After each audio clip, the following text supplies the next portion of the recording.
This is Concept E classes, and today we'll deal with Chapter 1 of Class 8 Social Science from the book Social and Political Life 3, the Indian Constitution. So this is the first chapter of your Civics book. So in the book Social and Political Life 3, there are about 5 units, and the first unit is the Indian Constitution and Secularism. And it consists of 2 chapters. Chapter 1 is the Indian Constitution and chapter 2 is Understanding Secularism. So in this video we'll be covering chapter 1, which is the Indian Constitution. So this is like an introductory chapter for the whole book. So let's see what all we are going to study in this first chapter. First we'll study what is a constitution and why do a country need a constitution. Then we'll see how a constitution was written and the key features of the Indian Constitution. So let's begin the chapter. So for the introduction of a constitution, let's consider the game of football. We know that football is a game where the players kick the ball with their feet, and according to the rules of the football, if the ball touches the arm of any player, it is considered to be foul. Similarly, other games like volleyballs or cards or chess, they also have certain rules according to which they are played, and each of these rules helps define the game and helps us to distinguish one game from another. And as these are the fundamental rules, they are also called as constitutive rules. Similar is the case of societies. We know that India has about 28 states and 8 union territories, and each of these states have different societies and different communities. So just like these games, each society also have certain rules that make it what it is and differentiate it from other kinds of societies. So as we said, in large societies, there are different communities of people living together. Hence, these rules are formulated through consensus. Consensus means a general agreement. The people living there on mutual agreement, they listen or they obey the rules. And in modern countries, these consensus are usually in written form. So a written document in which we can find such fundamental or constitutive rules is called as a constitution.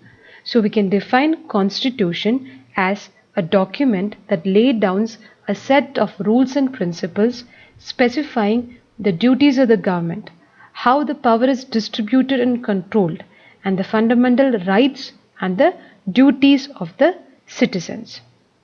And the Constitution of India is the supreme law of India, and it is the longest written constitution of any country on the earth.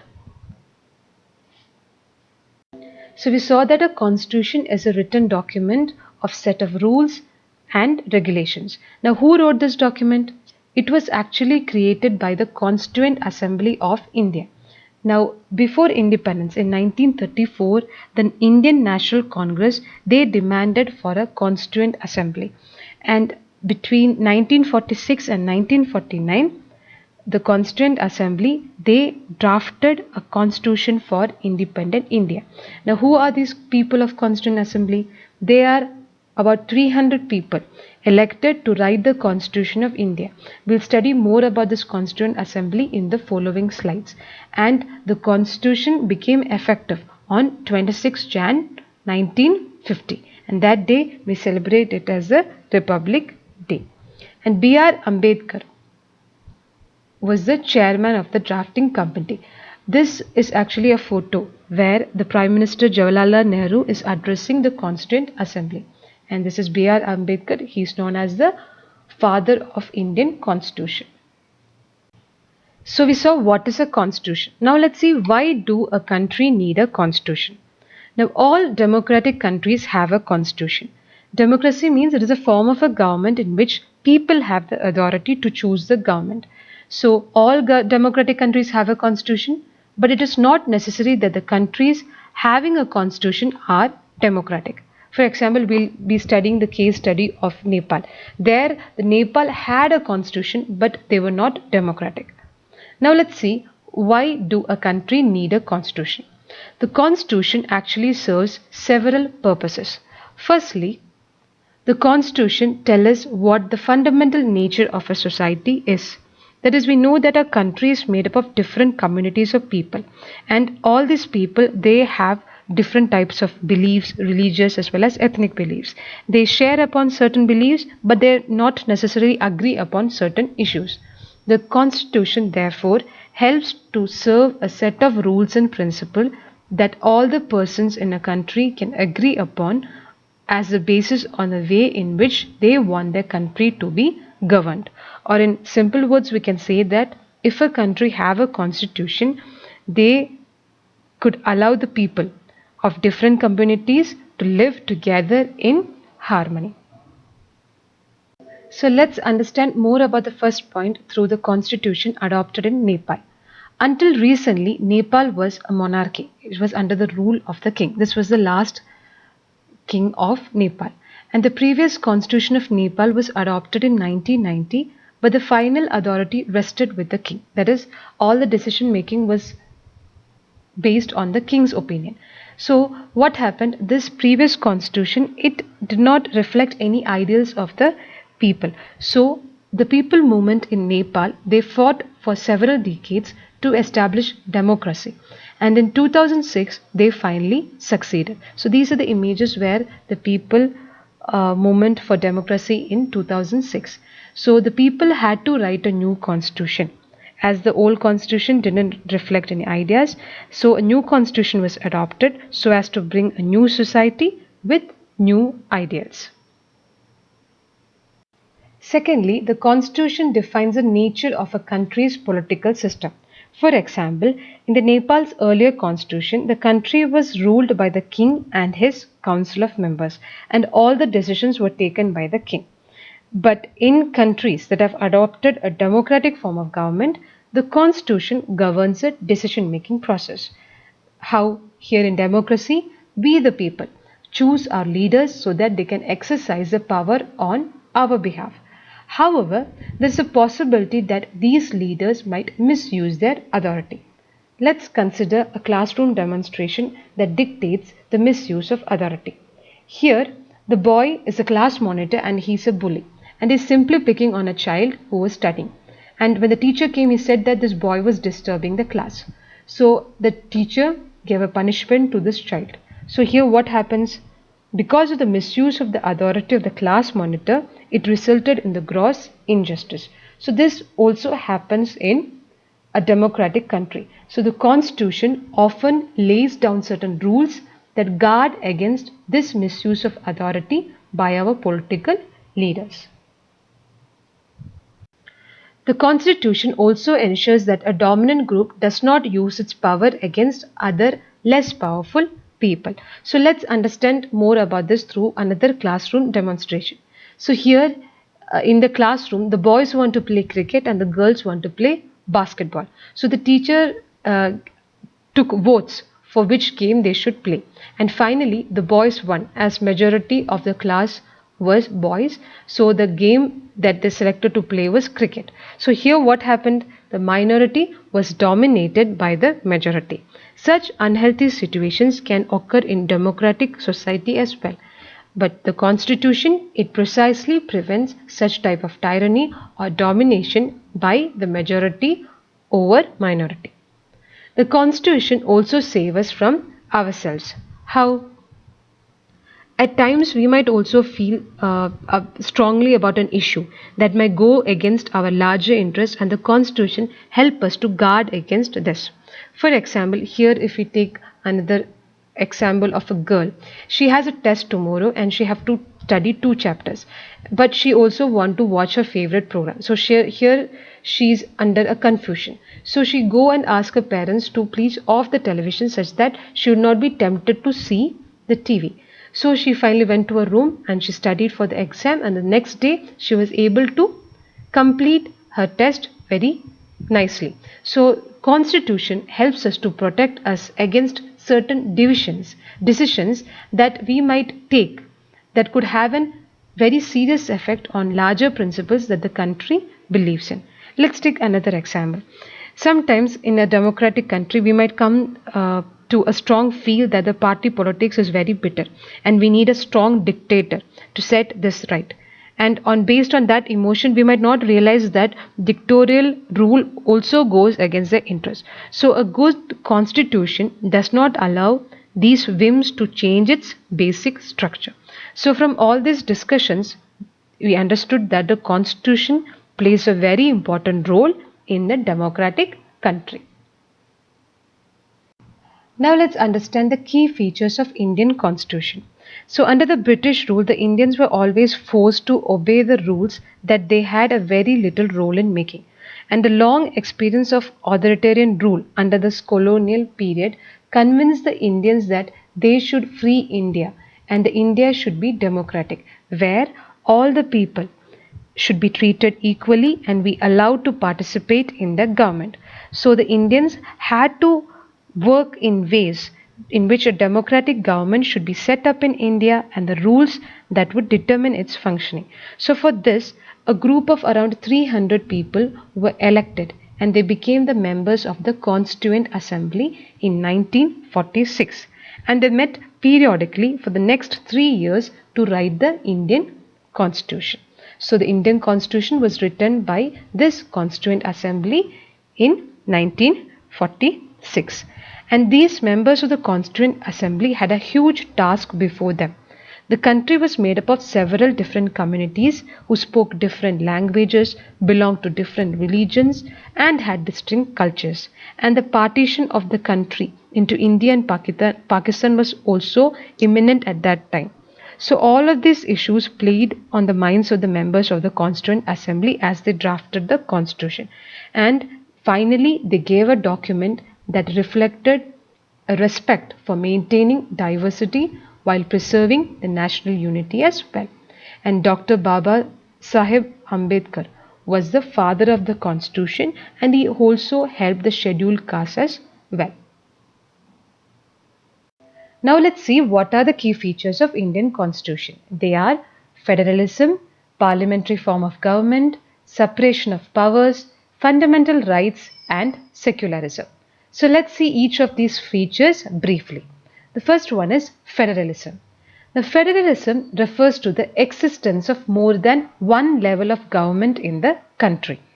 In India, we have governments at state level, center, and Panchayati Raj as a third tier of government. This Panchayati Raj is actually a local government which governs the local villages of our country. And the constitution, it contains a list of details that each tier of government can make laws on. And it also specifies how the government at each level should work by coordinating with each other. And all the persons in India are governed by the laws made by each of these tiers of government. Now let's see the parliamentary form of government. Now the different tiers of government that we just now saw, which was the Panchayati Raj, the state level government, the central government, they all consist of representatives who are elected by the people. We have already studied that in a democratic government, the people have the authority to choose the government, and we choose these representatives based on elections. And the Constitution of India, they guarantee universal adult suffrage or universal adult franchise for all citizens. Now what is this universal adult suffrage? Irrespective of caste, religion, class, income, wealth or gender, race or social status, every citizen has a right to vote. And every citizen of the country, irrespective of his or her social background, can contest in elections. And these representatives are accountable to the people. This is a photo that is taken in 1996 where we can see the people standing in a line to vote. Now let's see the next feature, which is the separation of powers. According to the Constitution, there are three organs of the government: the legislature, the executive and the judiciary. Now the legislature mainly refers to our elected representatives. So it is mainly exercised by the parliament consisting of Rajya Sabha and Lok Sabha, and the legislature consists of the representatives that are elected by the state and they are appointed by the president. Now the executive, it is a smaller group of people and they are responsible for implementing the laws and running the government. So the executive mainly comprises of the president, the vice president, the prime ministers, the cabinet ministers, the civil servants, the secretaries, the IAS, IPS officers, all those people who are responsible for executing the laws. And the judiciary, it mainly refers to the system of courts in our country.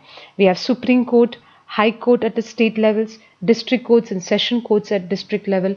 So the judiciary mainly refers to the system of courts.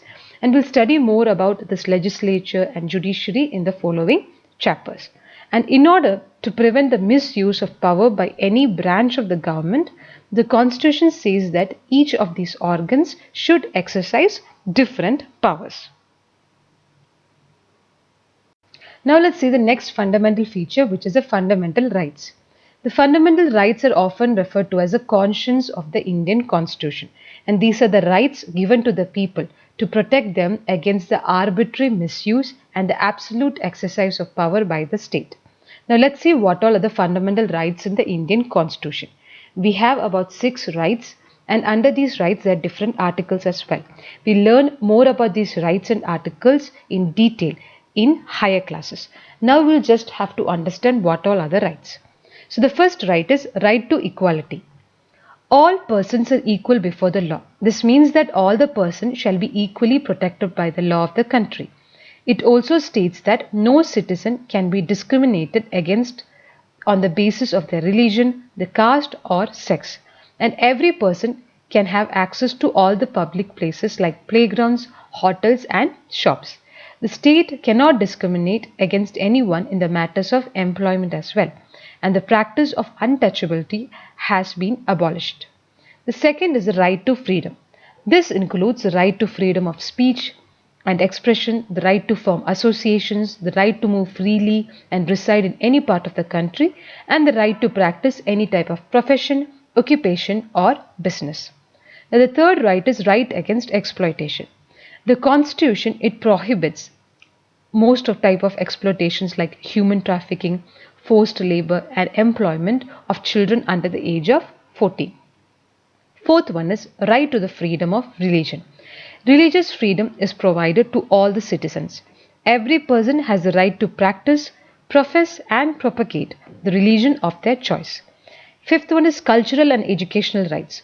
The Constitution states that all the minorities, religious or linguistic, can set up their own educational institution in order to preserve and develop their own culture. And the sixth one is right to constitutional remedies. This allows the citizens to move the court if they believe that any of their fundamental rights have been violated by the state. Now, the Constitution thus guarantees the rights of the individual against the state as well as against other individuals. Now, the Constitution, along with the fundamental rights, it also has a section called as Directive Principles of State Policies. So, this section is actually designed to ensure greater social and economic reforms and to serve as a guide to the independent Indian state to institute laws and policies that help to reduce poverty of the masses. And the last feature is secularism. A secular state is one in which the state does not officially promote any type of religion as the state religion. We'll study more about the secularism in the next chapter. Now, when we say the word state, it does not refer to state governments. Government is usually responsible for administrating and enforcing laws, and it can change with election, whereas the state represents a sovereign people who occupy a definite territory. For example, we say the Indian state or the Nepali state. So, the Indian state has a democratic form of government, and the government or the executive is one part of the state. So, this is just for a brief understanding what the word state refers to. So we saw what all are the key features of Indian Constitution. So we understood how the Indian Constitution was written and what all are the features of the Indian Constitution. These photos actually show the various members of the Constituent Assembly signing a copy of the Constitution at its final session on 24 Jan 1950. The first photo actually shows Prime Minister Pandit Jawaharlal Nehru signing. The second photo is Dr. Rajendra Prasad. He was a president at the Constituent Assembly at that time. And the last photo, it shows the person from right to left. We have Sri Daulatram, he is a minister for food and agriculture. Rajkumari Amrit Kaur, she was the health minister at that time. Dr. John Mathai, finance minister. Sardar Vallabhbhai Patel, deputy prime minister. And behind him we can see Sri Jagjeevan, he was the labor minister. We can find the original form of this constitution preserved in a helium-filled case of the Parliament House in New Delhi. And the constitution, it declares that India is a sovereign, socialist, secular, democratic republic assuring its citizens justice, equality and liberty. So that's all for chapter 1, the Indian Constitution. At first, it will be quite difficult to understand all the concepts, but while going through the rest of the chapters in the book and at higher classes as well, we'll understand more about these key features. Tune in soon for the next session. Thank you so much. May God bless you all. Take care and bye bye.